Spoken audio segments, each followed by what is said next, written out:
Hello everyone and welcome back to a brand new video of Fox Flicks on Prague Magica. However he says it, I keep forgetting. Anyway, today we're going to be looking at even more fan-made Paradox Pokemon for Scarlet and Violet. Let's hop in. Let's take a look at some Paradox Pokemon we could possibly see in Pokemon Scarlet and Violet. Hey Maybe in the everybody, DLC. Brandon here. The Figmon they community has do a continued to DLC. create some incredible ideas for potential Paradox Pokemon. So I wanted to take a look at some of my favorites since our last video on this subject. Make sure to check that out if you missed it. I remember that video. So first off, by Alaris and More, we have a Paradox form of Nidoking called Rage Crest. It is a ground dragon type, and my god, is this thing epic. It just fully leans into that kaiju feeling, kind of giving off a thing is Ceratopsian a vibe as kaiju. well. It's got that intimidation factor, love just like it. Roaring Moon, where if you saw this thing just like charging at you, you would run for the hills. I love its giant, like almost unicorn-esque horn. It's very Elasmotherium. And its big, bushy eyebrows, it kind of reminds me of Rock Lee. Of course, with the Nido I can King, see we have that. to have our Nido Queen, and this is Iron Stereo. It's a poison fairy type, and this is what I love in a future Paradox form. Okay. Some Paradox forms, like Iron Jugulus, it's just like the Pokemon, It's, but then like Jugulus. robot-ified. But Oh, like this one Jugulus. is different. It adds like another little element, you know, some speaker systems in there. I'm glad that we can put special attention though on Nido Queen's chest.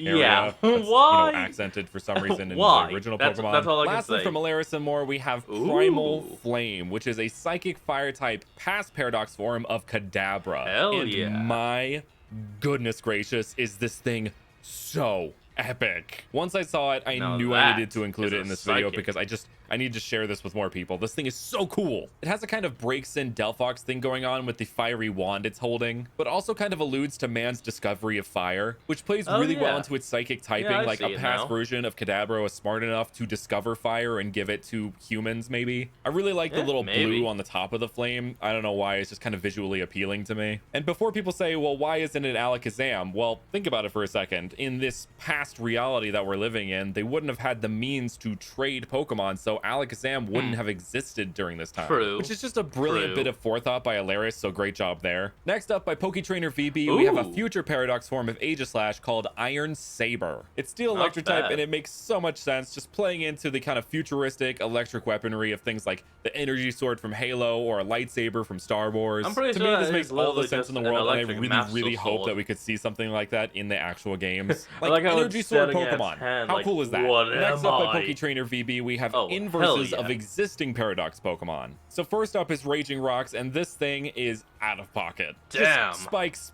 everywhere. With the massive amount of spikes and the way that its tail is shaped, I think this is supposed to have an Ankylosaurus inspiration as well. I really appreciate how they managed to I make can this see feel that. super different from the Mega Evolution while still harkening back to it a little bit. And then there's Iron Crescent, which it's Dark Steel type, which it shares a type with Roaring Moon, but originally Salamence isn't Dark type at all, it's Dragon Flying type, so regardless, just it's a really channeling cool dragon. form that also harkens back to Mega Salamence, just like Roaring Moon does. I really like how the soft white underbelly of Salamence has been turned into this like black, edgy, like spiky part, which almost kind of reminds me of a jet of some kind. Also, I love the Yeah, little yeah, it holes does in look its like hand, the, almost like it's jet some kind of vents. propulsion system that it's using to keep it afloat. Very Things Iron or Man kind of thing something. going on there. I also really love how the energy is distributed throughout this design. Putting it in the wings makes total sense, but also putting it through the throat kind of feels like the building of fire in a dragon's throat. Very Game of Thrones feeling to Like, it. And but also like, the what they segmentation do of the in some tail and movies where you hands could also is a actually, nice like, touch. see the Honestly, I glow would not have been rising. disappointed if these two are what we would have gotten instead of the reverse.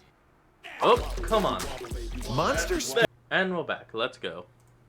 And to continue our inversing of Paradox Ooh. Pokemon, here is an inverse version of Iron Valiant by Fungus Looks like it'd be Fakemon an called ice type. Gleaming Huntress. It's a fairy and ice type, and the ice type is Oh, not just it is arbitrarily thrown on there, it's actually to reference the Ice Age and the age of hunters, which this thing is. One part I especially Nice. love about this design is that it managed to keep the androgyny of Iron Valiant, but still manages to feel very unique in execution. And it also has the same intimidation factor as Iron Valiant, with its I mean, look at eye that being like eye. bright bloodshot red and then a white white iris. Very creepy, but also really epic. Is it and white? its icy staff Looks is just kind of really green. cool. I mean, I like when Pokemon hold things, so maybe I'm just a little biased there. Moving back to the Maybe. future, we have a future paradox form of Mewtwo by LSDeva076 called Iron Blast. Also, its little sub name is Mew3, which I think is fun. I actually already featured this Pokemon in a video a couple weeks ago on Pokemon we should have seen but didn't in the past few generations, so make sure to check that out if you missed it. Anyway, I wanted to talk about it again because this thing is just so cool. I mean, would you just look at it? It's giving Arbor Mewtwo vibes, it's giving Psionic, Bionic Fusion. I just love it. And the idea that this is Mew3 makes so much sense. Like, rather than trying to go for cloning again, they just made an entirely new robot that has the powers of Mewtwo, but it's just stronger. Or maybe this is some kind of cyborg where they fused Mewtwo and Mew's DNA into one robotic creature. Or heck, maybe they just put Mewtwo's brain in a robot and called it Mew3. The lore possibilities of this mon are so fun to think about. Next up, by Bromo Jumbo, we have Iron Mayhem, which is a future paradox form of all the Rotom forms combined. Bromo is coming back and killing it with another one of these amazing designs, and this is just so fun. He literally just combined each little element of the Rotom forms into one, calling it Mayhem. Like here, look, he's got the fan here, he's got the washing machine there, there's the lawnmower, that's the one I'm trying to look for, the oven, and then the footage on the back. Because that's exactly what it is. Like, all these different elements coming together is mayhem. Meanwhile, it's referencing mechs combining like in Transformers, Voltron, or Power Rangers, which just makes me love this design even more. And all the different forms come together surprisingly seamlessly. We featured Bromo a lot in our last video, and I didn't feature this one because I don't think it had been posted by the time I recorded, but I'm so happy I was able to do another one of these videos just so I could feature this mon because I love it so much. Next up, we have some future paradox forms by JW Nuts. JW Nuts has done a ton of different paradox forms, so make sure to check out their profile because there's like so many, but I narrowed it down to the two that I really like the most. So starting us off is Iron Veil, which is a paradox form of Aurorus. The ice electric typing is just love it. It's just like the Iron Crescent, where I love the way the energy flows through this mon. Also, mech dinosaurs just rule. I mean, come on. No one can deny that the Dinobots from Transformers weren't like the coolest thing ever. Oh yeah, they were damn cool. The next one has to be a future paradox form of Tyrantrum called Iron Fury. Iron Fury is one of the most epic future paradox forms I've seen. The idea that it has this like spinning, almost saw blade like thing going on with its energy that builds up to this fiery breath is so cool and plays into like a dragon's fiery breath really well while still being super unique. It's just like a steampunky, fiery Tyrannosaurus Rex robot, and that's just so epic. It just is. Next up, we have a bunch of paradox forms that are the result of a collaboration between TubsAZ and Elite 4 over on Instagram. Show them. So first up, we have Feral Spikes, which is a rock fighting type, and it is a past paradox form of Chestnut. I'm probably alone in being a Chestnut stan. I'll fully admit to that. I know a lot of people don't like Chestnut, but I love it, and I love Chestbane. That was the first starter that I picked when I played X and Y. So seeing this form made me really happy, and I was even happier when I had seen what they had done with it. I mean, turning the grassy quills of Chestnut into these rocky spikes is so cool and makes complete sense for like a Stone Age kind of Pokemon. And I didn't know it was possible to make Chestnut even spikier than it already was, but they somehow accomplished that. And one little thing you might miss if you're not paying attention is its tail has this little rocky mace-like thing on the end, and that's a reference to Glyptodons, which was the inspiration of the original Chestnut. So this is just shifting it back in time and making it even more inspired by a prehistoric creature like it originally is. And the whole thing comes together to kind of look like a spiky helmet. I mean, Chestnut was already based on a paladin, and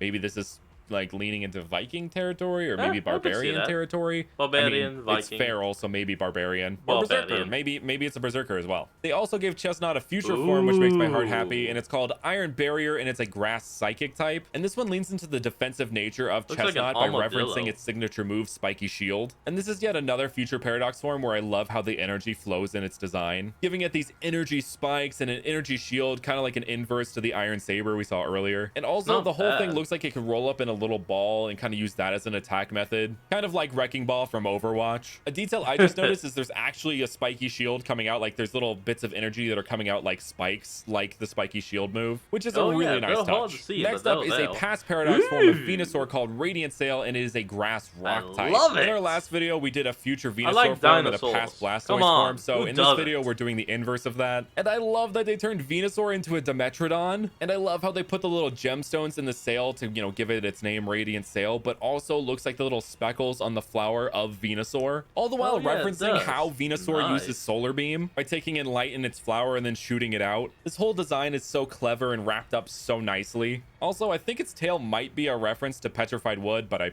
may be wrong. Maybe. And here's that future Paradox Blastoise I promised, and it is called Iron Bastion, and It's of a course giant it is bubble. a water steel type. Iron Bastion is just so cool. I mean, I can imagine future firefighters bubble. using this to, put out fires like firefighters do. No one ever said I was smart. Yes. I know this is going to sound a little repetitive, but I really love how the energy flows through this design. It's the same kind of vibes as Iron Bundle, where it kind of looks like energy, but also water at the same time. And while this is supposed to be a future Blastoise form, the coloration and the way that its face is shaped kind of looks like Snorlax. So maybe there's some kind of convergence of Snorlax and Blastoise in the future, or this was just, completely unintentional. The matte black parts of this design really stand out against the kind of energy blue and steely silver that it has going on. Another detail I'm not sure if it was intentional or not is that if you look at the general shape of Iron Bastion, it kind of looks like a great ball with like a black bottom, and Iron Bastion's face is like the little circle in the middle that you press to open the ball. Maybe I'm alone in seeing that, but that's kind of what it looks like to me, and I just think that's kind of fun. And those are some potential Paradox Pokemon we could see in Pokemon Scarlet and Violet. Thank you guys so much for watching, and I will see you guys next time. Well, I have to say, that was actually kind of interesting to see. And I have to say, that is some amazing artwork those people created. So anyway, folks, that's where we're going to end off today's video. I want you all to remember to like and subscribe and comment for more. Down in the description will be a link to the original video, so remember to support the original creator and all he does. And I'll see all of you folks next time when we flick on. Peace out.